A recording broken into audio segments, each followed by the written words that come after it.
कृष्ण, राधे राधे। आज मैं आपको जन्माष्टमी की कथा सुनाने जा रही हूँ।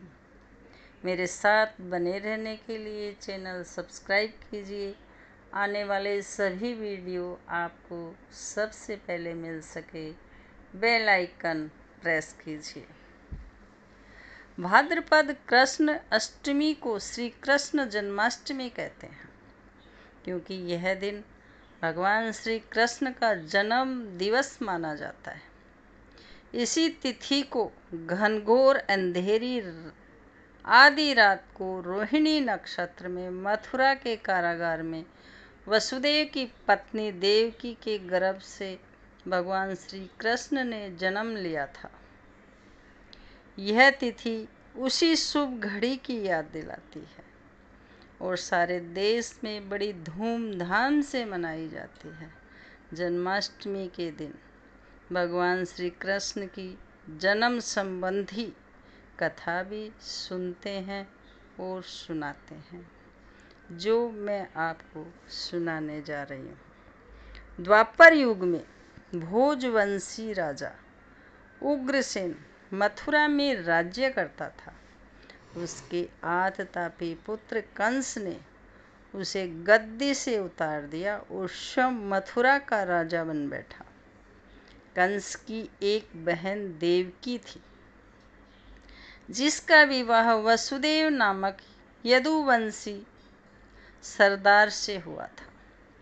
एक समय कंस अपनी बहन देवकी को उसकी ससुराल पहुंचाने जा रहा था। रास्ते में आकाशवाणी हुई, हे कंस, जिस देवकी को तू बड़े प्रेम से ले जा रहा है, उसी में तेरा काल बसता है। इसी के गर्भ से उत्पन्न 8वां बालक तेरा वध करेगा। यह सुनकर कंस वसुदेव को मारने के लिए उद्युत हुआ। तब देवकी ने उससे विनयपूर्वक कहा, मेरे गर्भ से जो संतान होगी उसे मैं तुम्हारे सामने ला दूंगी। बहनोई को मारने से क्या लाभ है। कंस ने देवकी की बात मान ली और मथुरा वापस चलाया। उसने वसुदेव और देवकी को कारावास में डाल दिया।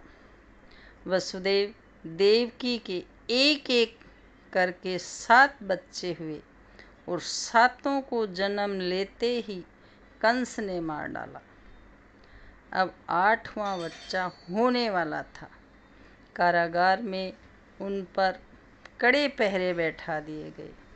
उसी समय नंद की पत्नी यशोदा को भी बच्चा होने वाला था। उन्होंने वसुदेव देवकी के दुखी जीवन को देख 8वें बच्चे की रक्षा का उपाय रचा। जिस समय वसुदेव देवकी को पुत्र पैदा हुआ, उसी समय संयोग से यशोदा के गर्भ से एक कन्या का जन्म हुआ, जो और कुछ नहीं सिर्फ माया थी। जिस कोठरी में देवकी वसुदेव कैद थे, उसमें अचानक प्रकाश हुआ और उनके सामने शंख, चक्र, गदा, पद्म धारण किए हुए चतुर्भुज भगवान प्रकट हुए। दोनों भगवान के चरणों में गिर पड़े। तब भगवान ने उनसे कहा, अब मैं पुनः नवजात शिशु का रूप धारण कर लेता हूँ।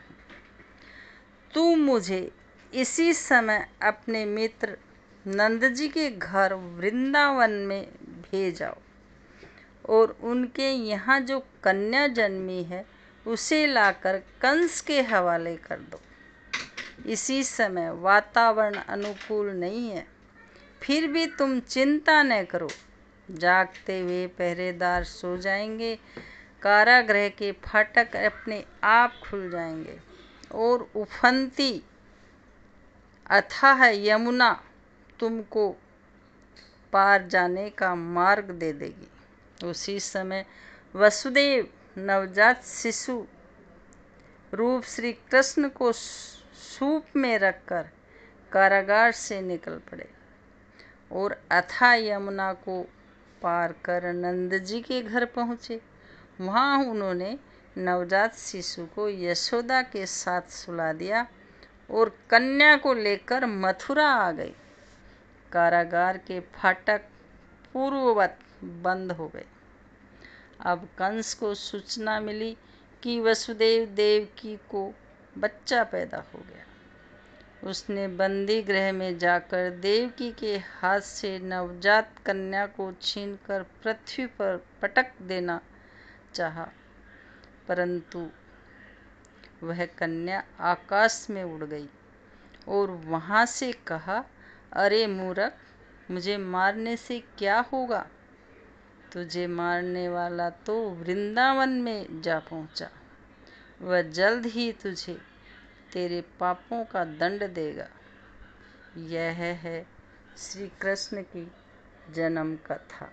अगर ये जानकारी आपको पसंद आए तो लाइक करें, शेयर करें और कमेंट ज़रूर करें।